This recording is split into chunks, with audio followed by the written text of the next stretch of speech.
Alright guys, Mike here again with King of Avalon Follower, coming back at you with part 2 of 3 for the Kingdom vs. Kingdom battle that occurred just a couple of days ago.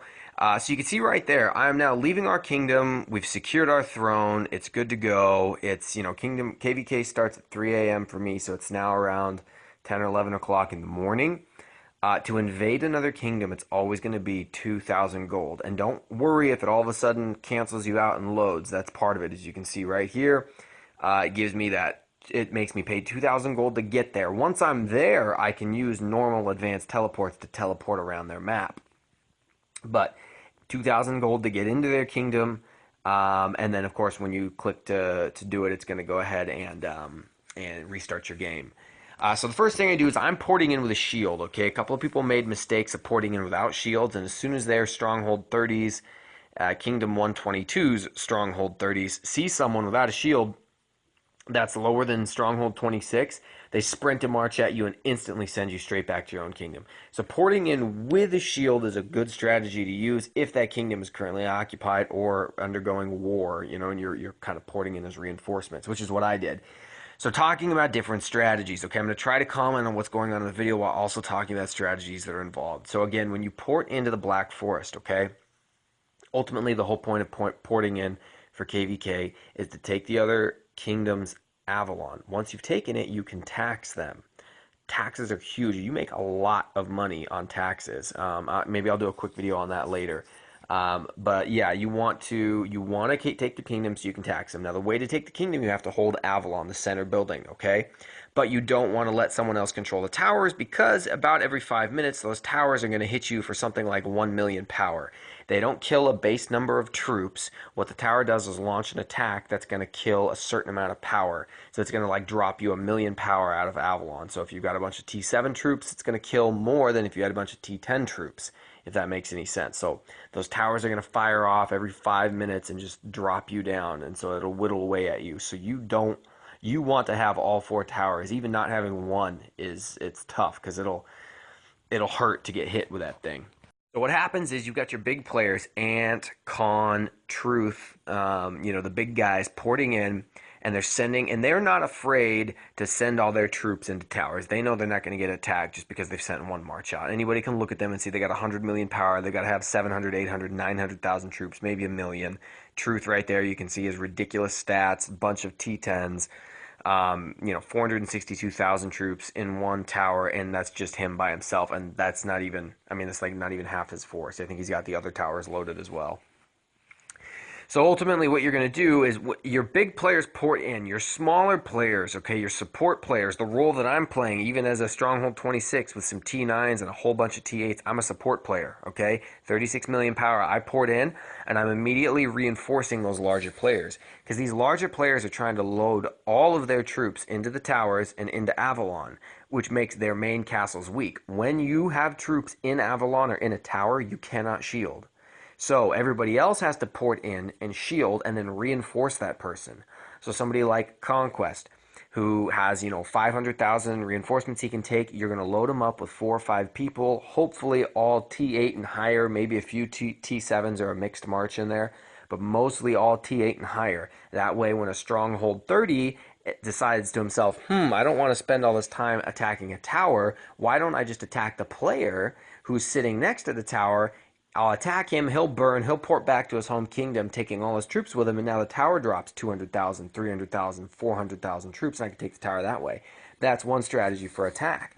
So you want to make sure that your players are heavily reinforced. So in this case, I'm reinforcing STM Obes and this one Hanar, who I'm sure you've seen from some of my other videos.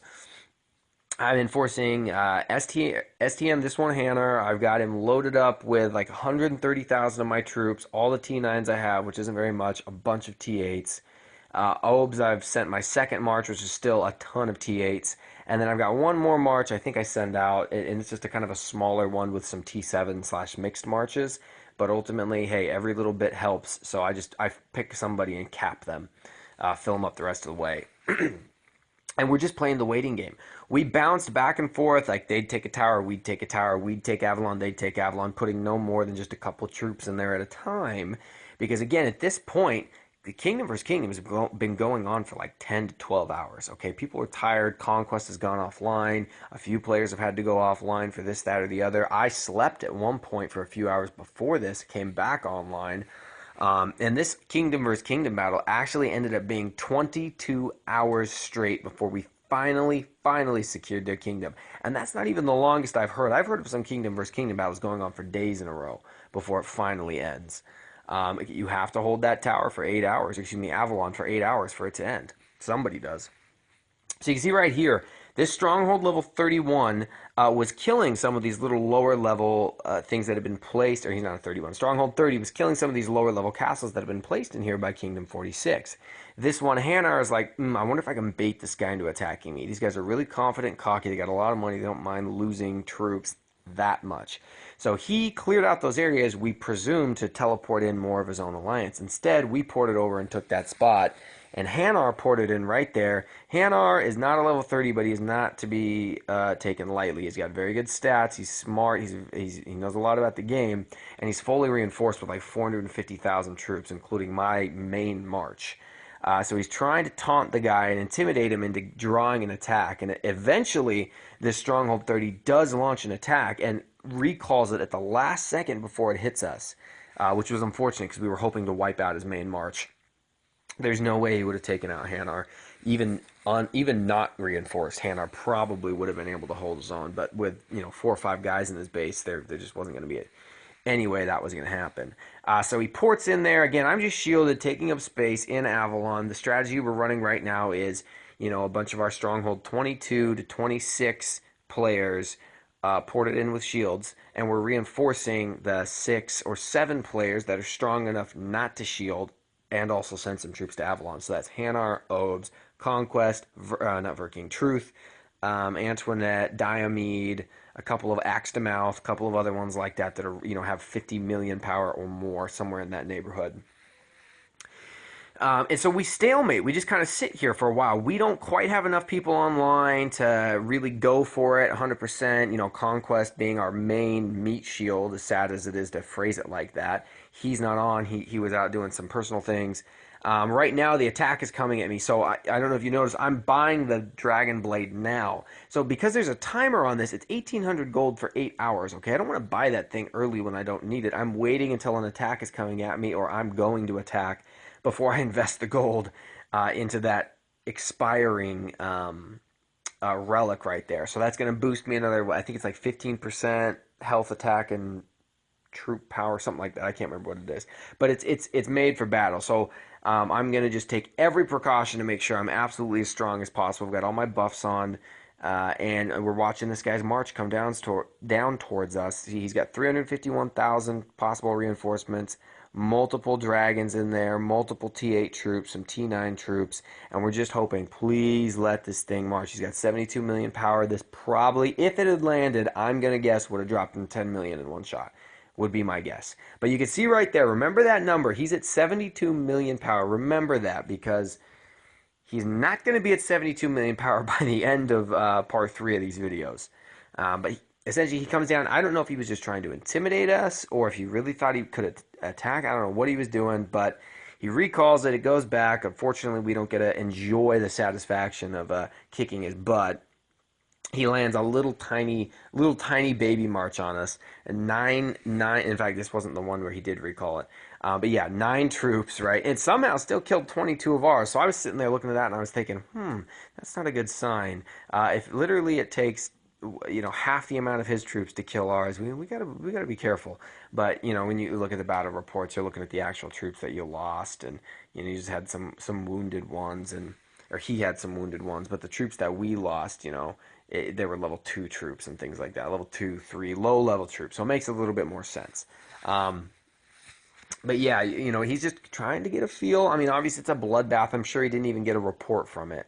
For those who don't know what I'm talking about, if you attack somebody with, say, 5 troops, they got an anti-scout on, you can't see what they got, you think to yourself, oh, I'll launch an attack so I can see their stats. Well, I don't want to lose a bunch of troops, so I'll send 5 troops at them. Well, 5 troops, there's such a great difference in power that the game won't allow you to cheat the scout system. You'll attack them, it'll say bloodbath, none of your troops survived, there was no report made.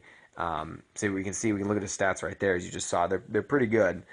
Okay, so moving on. This is a few minutes later, maybe actually a couple hours later. And I make a rookie mistake here, which is why I included it. I just used my emergency recall, and then I teleported to where I wanted to go. So I'm thinking to myself, I need to teleport so I can reinforce this guy at the last second. I can't wait 5 minutes for my troops to return. But I don't know why I did that. The emergency recall, I didn't need to waste it. As soon as you use an advanced teleport, it automatically recalls your troops. I did not need to do that, but for some reason, it just didn't cross my mind. So I poured up next to this guy, Triton, who is not from my alliance. I don't know him very well, but I'm just looking at their castle and assuming that they're a relatively strong player. I poured it next to him and I boom, pack him full of resources because I saw that first attack going in. Then I don't know what happened to that castle. I didn't see the little yellow circle that it was teleporting. We didn't attack it, so it shouldn't have been auto-ported out. Then this Stronghold 26 launches an attack, and I didn't have time to ask about his stats. It was coming in so quickly, I assumed we could take it. We could not. Defeat 122,000 troops lost off a Stronghold 26. I was impressed. I mean, upset, but impressed. I lost that defensively, so I don't know what Triton from my alliance or from my kingdom had in her base, but clearly my reinforcements were not enough to go up against that other guy who had, as you can see right there, a few stats over 100% higher than the base stat would be. So that guy was very strong. He did get some wounded, but not very much. Of course, I didn't take any losses at all. I just got straight wounded. You can see right there, my T8 swordsman, 41,000 wounded. So, yeah, lesson learned on that one. I can't speed reinforce quite as well as a level 30. Okay, here's a couple of awesome hits. Truth taking 25,000 losses, killing 394, and again 6,000 losses, killing 664,000 troops. Now, this is what I mean when I say T7s are paperweights, okay? That guy, he killed 664,000 troops in one shot. T7 was his highest unit, okay? That guy took straight losses on over 550,000 troops. Ridiculous. All right, the tide of war is turning. Stay tuned. Part 3 is coming your way. Thanks always for watching, guys.